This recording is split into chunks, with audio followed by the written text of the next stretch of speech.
পুরানো যুগের এক রহস্যময় জঙ্গল ঘেরা গ্রামে, যেখানে গাছের ছায়ায় লুকিয়ে থাকত অজানা রহস্য আর ভাগ্যের খেলা, সেখানে এক দরিদ্র কাঠকুড়ানি তার স্ত্রীর সাথে কাঠের তৈরি একটা জরাজীর্ণ কুঁড়ে ঘরে বাস করত। বিবাহের পর কয়েক বছর অতিবাহিত হয়ে গিয়েছিল, কিন্তু সৃষ্টিকর্তা তাদের সন্তানের আশীর্বাদ দিয়ে কৃপা করেননি। প্রতিদিন ভোরবেলা সেই কাঠকুড়ানি বনের দিকে যাত্রা করত, সারা দিন কাঠ সংগ্রহ করত এবং শহরের বাজারে বিক্রি করার জন্য চলে যেত। বন থেকে শহরের দূরত্ব ছিল অনেক বেশি, আর সে বেচারা ততখানি কাঠ তুলে নিতে পারত যতটা তার দুর্বল কোমর সহ্য করতে সক্ষম হতো। সেই কাঠের মূল্য এতটুকু পাওয়া যেত যে ঘরের চুলোয় কোনো রকমে আগুন জ্বালানো যেত। সন্ধ্যায় যখন সে বাড়ি ফিরত, তখন ক্লান্তিতে বিধ্বস্ত হয়ে পড়ত। কিন্তু উপায় কি? যা ভাগ্যে লেখা আছে তা তো ভোগ করতেই হবে। একদিন কাঠকুড়ানি বনে গেল এবং অনেক কাঠ সংগ্রহ করে একটা বড় মোড়ক বাঁধল। যখন তাকে তুলতে শুরু করল, তখন পিঠে রাখতেই পারল না। এত ভারী ছিল যে নাড়াতেও সক্ষম হল না।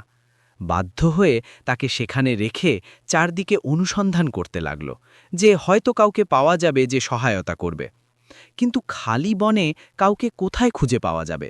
বেচারা হতাশ হয়ে বসে পড়ল এবং ভাবতে লাগল যে এখন কি করব। হঠাৎ কিছু দূর থেকে কারো চলাচলের শব্দ এলো। সে তৎক্ষণাৎ সেই দিকে দৌড়ালো। তখন দেখল যে একটা যুবক একটা গাছের কাছে দাঁড়িয়ে আছে। যখন সে কাছে পৌঁছল, তখন বিস্মিত হয়ে গেল। যুবকটি তো একদম দেবতুল্য। শরীরে গাছের পাতা জড়ানো ছিল এবং মুখমণ্ডল এমন অদ্ভুত যে আগে কখনো দেখা যায়নি। কাঠকুড়ানি সাহস করে জিজ্ঞাসা করল, বাবা, কি তুমি আমার সাহায্য করতে পারবে? কাঠগুলো বাজার পর্যন্ত পৌঁছাতে হবে। বিনিময়ে আমি তোমার জন্য খাদ্য এবং পোশাক নিয়ে আসব।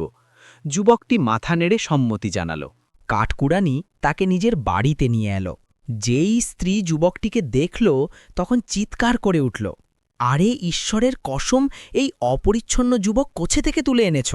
এর জন্য পানি গরম করো, স্নান করাও, আমি এর জন্য পোশাক খুঁজছি। যখন যুবকটি স্নান করে পরিষ্কার পরিচ্ছন্ন হল এবং নতুন পোশাক পরল, তখন কাঠকুড়ানি বলল, চলো বাবা, এখন বাজারে যাই, এখন আসল চমক দেখার সময় এসেছে। সে যুবক এত শক্তিশালী প্রমাণিত হল যে কাঠের সেই ভারী মোড়ক, যাকে কাঠকুড়ানি নাড়াতেও পারত না, সে সহজেই কাঁধে তুলল এবং বাজার পর্যন্ত ক্লান্ত না হয়ে চলতে থাকল। বাজারে কাঠগুলো ভালো মূল্যে বিক্রি হয়ে গেল। কাঠকুড়ানি খুব আনন্দিত হল এবং যুবককে নিয়ে নতুন পোশাক কিনল। তারপর তার কাঁধে হাত রেখে বলল, আজ থেকে তুমি আমার পুত্র, আমার সাথে কাজ করবে এবং বাড়িতে তোমার নিজস্ব কক্ষ হবে। সেই দিন থেকে সে যুবক প্রতিদিন ভোরে কাঠকুড়ানির সাথে বনে যেত এবং দুপুর পর্যন্ত ঝুড়ি ভর্তি করে ফিরে আসত। কাঠকুড়ানির দিনগুলো বদলে গেল। এখন সে যা ইচ্ছে খেত এবং এত আয় হতে লাগল যে একটা গাধাও কিনে নিল। কিন্তু এই বিষয়টি অদ্ভুত ছিল। যখনই কাঠকুড়ানি যুবকের কাছে তার গল্প জিজ্ঞাসা করত, সে নীরব হয়ে যেত এবং খুব কম কথা বলত। গ্রামের লোকেরাও এই অদ্ভুত যুবকের অভ্যস্ত হয়ে গেল এবং তার বড় শরীরের কারণে লোকেরা তাকে বনের দানব বলতে লাগল। একদিন রাজার কন্যারা বাজার দেখতে বেরিয়েছে। সেই সময় কাঠকুড়ানি এবং যুবক কাঠ বিক্রি করছিল। যেই রক্ষকেরা এলো এবং লোকদের মারধর করে সরাতে লাগল, যাতে রাজকন্যাদের জন্য পথ পরিষ্কার হয়ে যায়। কাঠকুড়ানি এবং যুবক এক কোণে লুকিয়ে গেল। কিছুক্ষণ পর রাজার সওয়ারি এলো এবং তার থেকে এমন সুন্দর রাজকন্যারা নামল যে যেন ১৪ তারকার চাঁদ মাটিতে অবতীর্ণ হয়েছে। তারা বাজারে ঘুরে ফিরে কেনাকাটা করছিল এবং সে যুবক দূর থেকে তাদের দেখছিল। যখন তার দৃষ্টি সবচেয়ে ছোট রাজকন্যার ওপর পড়ল, তখন তার সৌন্দর্য দেখে তার হোশ হারিয়ে গেল। সে তার লুকানো জায়গা থেকে বেরিয়ে এলো এবং সোজা রাজকন্যার দিকে এগোতে লাগল। রক্ষকেরা তৎক্ষণাৎ তার দিকে ধেয়ে এলো এবং তাকে থামানোর চেষ্টা করতে লাগল, কিন্তু তারা তাকে তার জায়গা থেকে নাড়াতেও পারল না। অবাক হয়ে সবাই একে অপরকে দেখতে লাগল যে এ কি শক্তি। কাঠকুড়ানি দৌড়ে এলো এবং যুবকের হাত ধরে তাকে বাড়িতে ফিরিয়ে নিয়ে গেল। বাড়িতে পৌঁছে যুবক উদাস হয়ে বসে পড়ল এবং শুধু রাজকন্যার চিন্তায় হারিয়ে রইল। না সে খাদ্য খেল, না পানি পান করল। স্ত্রী এই অবস্থা দেখল, তখন কাঠকুড়ানিকে জিজ্ঞাসা করল, বাজারে এর সাথে কি ঘটেছে? কাঠকুড়ানি সমস্ত ঘটনা শোনাল। তখন নারী হেসে উঠল এবং বলল, আরে, যুবক তো রাজার কন্যার প্রেমে পড়েছে। দুদিন অতিবাহিত হয়ে গেল, কিন্তু যুবকের অবস্থা সেই রকমই রইল, বরং আরও বেশি উদাস হয়ে গেল। এবং খাদ্যপানি একদম ছেড়ে দিল। স্ত্রী কাঠখুরানিকে বলল, এখন এর সাথে কি করি, এভাবেই মরতে দেই? কাঠখুরানি যুবককে জিজ্ঞাসা করল, বাবা, কি তুমি সত্যিই ছোট রাজকন্যার প্রতি মোহিত হয়েছ? যুবক মাথা নেড়ে সম্মতি জানাল এবং বলল যে সে তার সাথে বিবাহ করতে চায়। যুবক হাসল এবং আবার মাথা নিচু করে স্বীকার করল। কাঠখুরানি বলল, ঈশ্বরের কসম, এ তো বড় অদ্ভুত বিষয়। এই যুবক বোঝে না যে সে কন্যা রাজার কন্যা। অসম্ভব যে রাজা তার বিবাহ তোমার সাথে করবে। যদি রাজা জানতে পারে তাহলে আমাদের দুজনকেই কারাগারে নিক্ষেপ করবে বা হত্যা করবে। কিন্তু আমি এটাকে এই অবস্থায় ছেড়ে দিতে পারি না। এ আমার সাথে পরিশ্রম করেছে, এর কারণেই আমাদের দিনগুলো বদলে গেছে। এর সুখের জন্য আমি যা করতে পারি করব। আমি রাজার কাছে যাই, অন্তত এটা তো জানা যাবে যে আমি চেষ্টা করেছি। সকাল হল, তখন কাঠখুরানি প্রাসাদের দিকে চলল। দ্বারপালের কাছে অনুমতি চাইল এবং তাকে ভিতরে প্রবেশ করতে দেওয়া হলো। যখন সে রাজার সামনে দাঁড়ালো তখন অনুরোধ করল, মহারাজ, আমি আমার পুত্র বোনের দানবের জন্য আপনার ছোট রাজকন্যার হাত চাইতে এসেছি। এটা শুনেই রাজার ক্রোধ সপ্তম আকাশে পৌঁছে গেল। তাকে মনে হলো যে এই লোক তার মজা কুড়াচ্ছে। তৎক্ষণাৎ জল্লাদকে আদেশ দিল, এর গর্দান উড়িয়ে দাও। কিন্তু মন্ত্রী মাঝখানে এলো এবং বলল, মহারাজ, এই সেই যুবক যে বাজারে আমাদের রক্ষকদের ব্যর্থ করে দিয়েছে। একে পরীক্ষা করা উচিত। রাজা কাঠখুরানির দিকে ফিরে বলল, শোন, যদি তোমার পুত্র আমার 3টে শর্ত পূরণ করে তাহলে আমার কন্যা তার, এটা আমার প্রতিশ্রুতি। কিন্তু যদি একটাতেও ব্যর্থ হয় তাহলে প্রত্যেক দিন সকাল থেকে সন্ধ্যে পর্যন্ত আস্তাবল পরিষ্কার করবে, গাধাদের জন্য খাদ্য তুলবে, এবং যদি অস্বীকার করে তাহলে এমন অন্ধকার কক্ষে বন্দি করে দেব যেখানে সূর্যের আলো কখনো পৌঁছায় না, কারণ এ আমার কন্যার উপর দৃষ্টি ফেলার সাহস করেছে, বুঝলে? কাঠখুরানি কোনো মতে গলা গিলল এবং মাথা নাড়ল। মন্ত্রী বলল, প্রথম শর্ত এটা যে তোমার পুত্র এমন আঙুরের ছড়া নিয়ে আসুক যাকে সমস্ত দরবারি এবং সৈন্যরা খায়, কিন্তু শেষ না হয়। কাঠকুরানি বিস্মিত হয়ে গেল, কিছু বলতে চাইল, কিন্তু শব্দগুলো গলায় আটকে গেল। ভয়ে হৃদয় ধড়াস করে উঠছিল। সে বাড়ি ফিরে এলো এবং পুত্রকে বলল, বাবা, তুমি তো নিজেকে রাজার সাথে বিপদে ফেলে দিয়েছ। যদি তুমি রাজার শর্তগুলো পূরণ না করো তাহলে সে তোমাকে দাসের মতো কাজ করাবে, না খাদ্য মিলবে না অর্থ। পুত্র জিজ্ঞাসা করল, রাজা কি চায়? কাঠকুরানি উত্তর দিল, আঙুরের এমন ছড়া যাকে পুরো প্রাসাদ খায় কিন্তু শেষ না হয়, এবং এই জিনিস তো কেউ নিয়ে আসতে পারে না। পুত্র বলল, চিন্তা করো না আব্বাজান, আমি আজ রাতে বনে যাই, সেখানে রাত কাটাবো এবং সকাল সকাল ফিরে আসব। কাঠকুরানির মনে সন্দেহ জাগল যে হয়তো বনের দানব পালাতে চায়। সে ভাবল, কাশ আমি রাজার কাছে না যেতাম, আমি তো শুধু এক দরিদ্র লোক, এ কি বিপদ নিয়ে নিলাম। সারা রাত সে বিছানায় পাশ ফিরে থাকল। ঘুম চোখ থেকে কোসও দূর ছিল। মনে নানা রকম চিন্তা আসতে থাকল, কিন্তু কোনো সমাধান চোখে পড়ল না। সকালের আজান হচ্ছিল যে দরজা খোলার শব্দ এলো। পুত্র ভিতরে প্রবেশ করল এবং তার হাতে একটা থালা ছিল যাতে আঙুরের একটা ছড়া রাখা ছিল। দানাগুলো একদম কালো ছিল, এমন চকচক করছিল যেন মুক্তা। ওঠো আব্বাজান, এটাকে রাজার কাছে নিয়ে চলো। কাঠকুরানি বিস্মিত হয়ে সেই ছড়াটাকে দেখতে থাকল। তাকে বিশ্বাস হচ্ছিল না যে এটা সত্যি। তারপর সে থালা তুলল এবং প্রাসাদের দিকে চলল। পা এগোচ্ছে তাহলে হৃদয় পিছিয়ে যাচ্ছে। ভয়ে অবস্থা খারাপ ছিল। প্রাসাদে পৌঁছে তখন রাজা ভিতরে ডেকে নিল। মন্ত্রীও সেখানে উপস্থিত ছিল। যখন মন্ত্রী আঙুর দেখল তখন রাজার কানে ফিসফিস করে বলল, মহারাজ, নিশ্চয়ই এই কাঠকুরানি আমাদের মজা কুড়াচ্ছে। রাজা বলল, এখন দেখি, যদি মিথ্যে বলে তাহলে এর পরিণামও দেখবে। রাজা একটা দানা ছিঁড়ল এবং মুখে রাখল। এত সুস্বাদু ছিল যে সে খেয়েই চলল। পেট ভরে গেল। কিন্তু বিস্ময়কর কথা এটা যে যত দানা ছিঁড়ে তত নতুন উঠে আসে। পুরো ছড়া যেমন ছিল তেমনই রইল, কোনো কমতি আসেনি। রাজাকে লজ্জা অনুভব হল। সে ভাবল যে এই কাঠকুরানির পুত্র আমাকে হারাতে পারে না। সে থালা মন্ত্রীর দিকে বাড়িয়ে দিল। মন্ত্রীও পেট ভর্তি করে খেল। পেট ফুলে গেল, কিন্তু আঙুর সেই রকমই রইল। মহারাজ, এখন আমি আর খেতে পারি না। রাজা ক্রোধে বলল, এটা তোমার পরামর্শ ছিল বোকা। এখন যাও, এই আঙুরকে শেষ করো। মন্ত্রী সমস্ত দরবারীদের ডেকে নিল, তারপর রক্ষকদের, তারপর সেবকদের এবং রাঁধুনিদের। প্রাসাদে যত লোক ছিল সবাই আঙুর খেল, কিন্তু আঙুরের ছড়া শেষ হওয়ার নামই নিচ্ছে না। অবশেষে হার মেনে মন্ত্রী বলল, এই আঙুর শেষ হতে পারে না। মন্ত্রী কাঠকুরানির দিকে তাকালো এবং বলল, ঠিক আছে, তোমার পুত্র প্রথম শর্ত পূরণ করেছে। এটা তো সহজ ছিল, দ্বিতীয় শর্ত এর থেকে অনেক কঠিন হবে। তারপর সে আওয়াজ উঁচু করে বলল, রাজা সালামত চান যে তোমার পুত্র একটা আখরোট নিয়ে আসুক, যার ভিতরে এমন কার্পেট আছে যা পুরো প্রাসাদে বিছানো যায়, বরং এর থেকেও বেশি। কাঠকুরানি পা টেনে বাড়ি ফিরে এলো, হৃদয় ধরাস করে উঠছিল। পুত্রকে সমস্ত ঘটনা শোনাল এবং রাজার দ্বিতীয় শর্তও বলল। তারপর বলল, বাবা, এখন আমরা নিজেদের সামান বেঁধে এখান থেকে বেরিয়ে যাই, এটাই একটা উপায়, পালানো ছাড়া কোনো চারা নেই। কিন্তু পুত্র মাথা নেড়ে অস্বীকার করল এবং একটা শব্দও না বলে বনের দিকে চলে গেল। কাঠকুরানি বিস্মিত হয়ে ভাবতে লাগল, এই অকর্মণ্য সেখানে কি করবে? এই সমস্যার তো কোনো সমাধানই নেই, ছাড়া এটা যে সমস্ত জিন একত্রিত হয়ে যায় এবং হজরত সুলাইমান আলাইহিস সালামের আংটি নিয়ে আসে।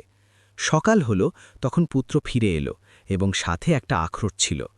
কাঠকুরানি তাকে নিল এবং তারপর প্রাসাদের দিকে রওনা হল। রাজার সামনে আখরোট পেশ করল, তখন সে তাকে দুটুকরো করে দিল এবং বলল, কার্পেট কোথায় লোক? মন্ত্রী হাসল।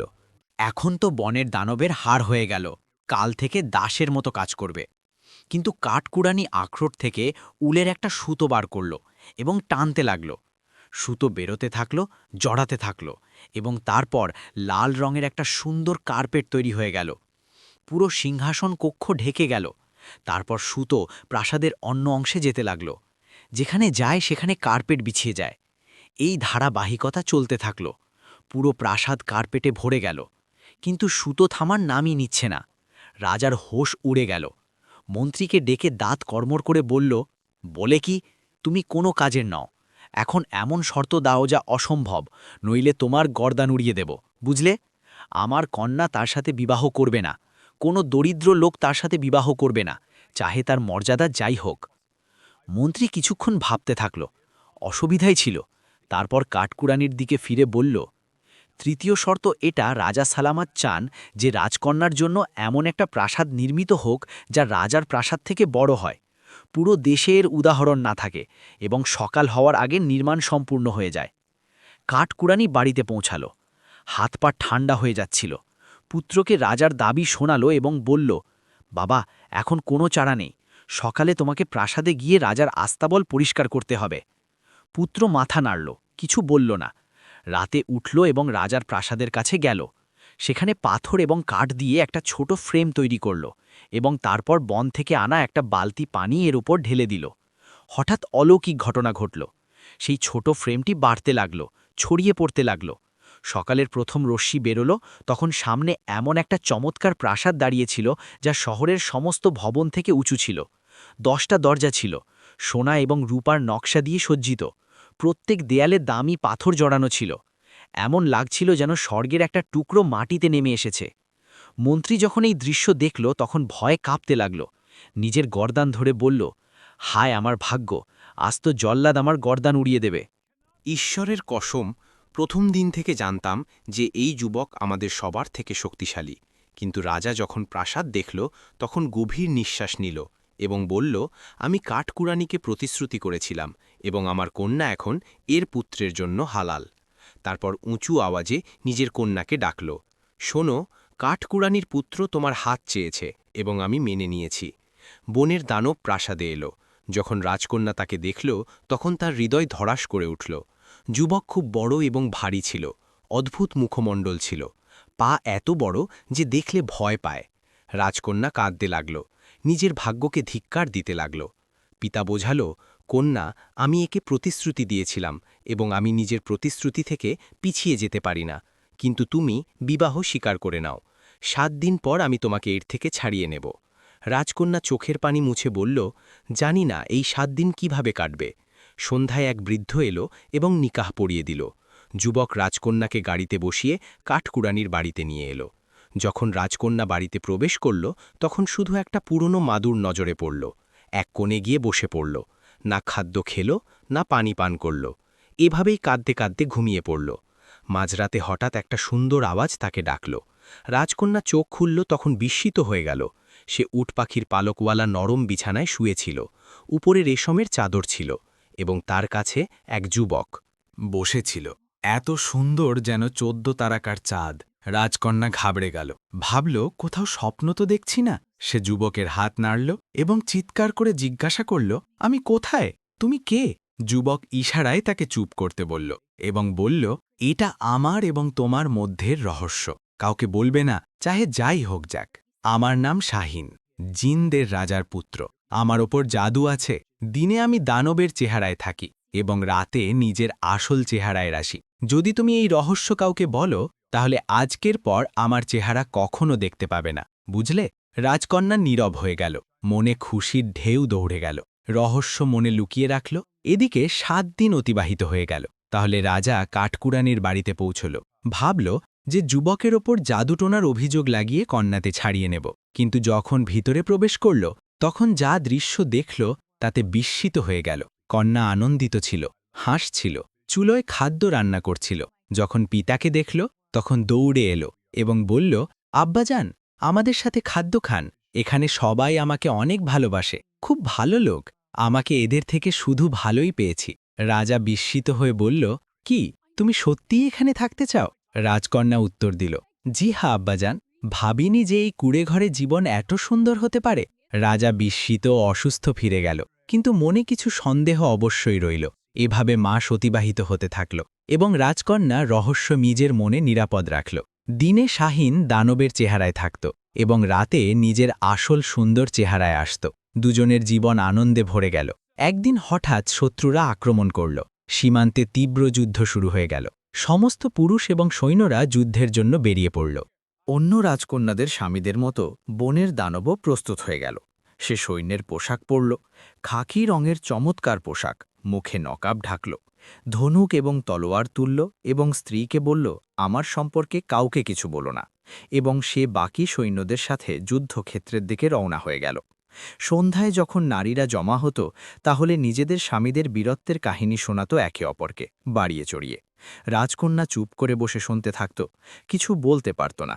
বাকি রাজকন্যারা তার মজা কুড়াত, আমাদের স্বামীরা যুদ্ধে প্রাণের খেলা খেলছে এবং তুমি তো এক দানবের সাথে বিবাহ করেছ যে বাড়িতে বসে থাকে। রাজকন্যা উদাস হয়ে বসে যেত। মনে আসত যে সবাইকে বলে দেই যে তার স্বামীও তাদের সাথে যুদ্ধে গেছে, কিন্তু সে চুপ থাকত। এদিকে যুদ্ধক্ষেত্রে রাজা দূর থেকে যুদ্ধের দৃশ্য দেখছিল। সে দেখল যে এক সৈন্য বড় বীরত্বের সাথে লড়ছে, শত্রুদের ভারী ক্ষতি করছে। তার তলোয়ার যেখানে চলে শত্রুর সারি ছত্রভঙ্গ হয়ে যায়। অবশেষে যুদ্ধ শেষ হল এবং শত্রু পালিয়ে গেল। রাজা জিজ্ঞাসা করল যে সেই খাকি পোশাকের বীর সৈন্য কে, কিন্তু কারও জানা গেল না। যখন রাজা বাড়ি ফিরল, তখন কন্যাকে যুদ্ধের সমস্ত অবস্থা শোনাল। বিশেষ করে সেই খাকি পোশাকের সৈন্যের অনেক প্রশংসা করল। কাশ সে তোমার স্বামী হতো এই কুৎসিত দানবের জায়গায়। রাজকন্যায় খুশির কোনো সীমা রইল না। এত খুশি হল যে শাহিনের সতর্কতা ভুলে গিয়ে চিৎকার করে বলল, সুসংবাদ হোক আব্বাজান, সেই বীর সৈন্য আমার স্বামীই ছিল। সে জিনদের রাজকন্যাদের মধ্যে যে কখনো হজরত সুলাইমান আলাইসাল্লামের খেদমতে থাকত। কিন্তু এর উপর জাদু হয়ে গেছে, যার কারণে আপনি এটাকে এই চেহারায় দেখেন। রাজা খুব আনন্দিত হল। তৎক্ষণাৎ নিজের কন্যা এবং দরবারীদের সাথে কাঠকুড়ানির বাড়িতে পৌঁছাল, যাতে রাজকন্যাকে দেখে। কিন্তু যখন পৌঁছাল, তখন বাড়ি খালি ছিল। সব জায়গায় অনুসন্ধান করল, বনে গেল, শিকারীদের জিজ্ঞাসা করল, কিন্তু শাহিনের কোনো চিহ্ন মিলল না, অদৃশ্য হয়ে গেল। রাজকন্যা কাঁদতে লাগল, নিজেকে তিরস্কার করতে লাগল। আমি এর রহস্য প্রকাশ করেছি, আমি এর অনুপস্থিতির জন্য দায়ী। এখন সে একা বসে থাকত, কারো সাথে কথা বলতো না। তারপর একদিন বনে গেল এবং সেই জায়গায় বসে গেল যেখানে শাহিন প্রথমবার কাঠকুড়ানির সাথে মিলিত হয়েছিল। কাঁদতে কাঁদতে বসে রইল। দিন ডুবে গেল এবং রাত এলো। হঠাৎ মাটির নিচ থেকে একটা সুড়ঙ্গ খুলল এবং শাহিন বাইরে এলো। তুমি এখানে কেন এসেছ? রাজকন্যা চোখের পানিতে ডোবা আওয়াজে বলল, মাস অতিবাহিত হয়ে গেছে তোমাকে খুঁজতে খুঁজতে শাহিন, তুমি আমাকে একা কেন ছেড়ে দিয়েছ? শাহিন বিস্মিত হয়ে বলল, তুমিই তো এর জন্য দায়ী। আমাকে আমার অবস্থায় ছেড়ে দাও, এখন আমরা সাথে থাকতে পারি না। আমি মাটির নিচে লুকিয়ে থাকি নিজের চাচার থেকে বাঁচার জন্য। তোমার চাচা? সে তোমার থেকে কি চায়? শাহিন বলল, যখন আমার পিতার মৃত্যু হল তখন আমার চাচা আমার উপর কালো জাদু করেছে, যাতে আমার থেকে প্রাণ ছাড়িয়ে নেয় এবং রাজত্ব কবজা করে নেয়। কিন্তু সৃষ্টিকর্তা আমার সাহায্য করেছে। আমার গলায় একটা তাবিজ আছে, যার কারণে রাতে জাদুর প্রভাব ভেঙে যায় এবং আমি দানব না থাকি। এই কথা আমার চাচা জানে না। দিনে আমি কথা বলতে পারি না এবং আমার চেহারা বদলে যায়, কিন্তু রাতে আমি নিজের আসল অবস্থায় আসি। এজন্য আমি জিনদের মরুভূমিতে গিয়েছিলাম এবং তোমার পিতার 3টা অসম্ভব শর্ত পূরণ করেছি, এবং আমার চাচার কারণে আমি তোমাকে সতর্ক করেছিলাম যে রহস্য বলো না, নইলে কথা পুরো দেশে ছড়িয়ে যাবে এবং সে আমাকে খুঁজে বার করবে। এখন আমার প্রাণ বিপদে আছে, তাই আমি এই পুরনো সুরঙ্গে লুকিয়ে গিয়েছি, যাতে তাকে আমার জায়গার খবর না পায়। নিশ্চয়ই সে এখন আমাকে খুঁজছে। তোমাকে নিজের পিতার প্রাসাদে ফিরে যাওয়া উচিত। এখন আমার সাথে থাকা অসম্ভব। এটা বলে শাহিন আবার সুরঙ্গে নেমে গেল এবং অদৃশ্য হয়ে গেল। রাজকন্যা তাকে ডাকতে থাকল, কিন্তু কোনো লাভ হল না। অবশেষে ভাঙা হৃদয় নিয়ে পিতার প্রাসাদে ফিরে গেল। দুঃখ তাকে ঘিরে ধরল এবং সে নিজের ভুলের ওপর অনেক অনুতাপ করতে থাকল। গল্প থেকে শিক্ষা: রহস্য প্রকাশ করা একটা খারাপ অভ্যাস, যা এমন ফলাফল তৈরি করতে পারে যার শাস্তি কেউ সহ্য করতে পারে না। আমানত এবং বিশ্বাসের কদর করা উচিত।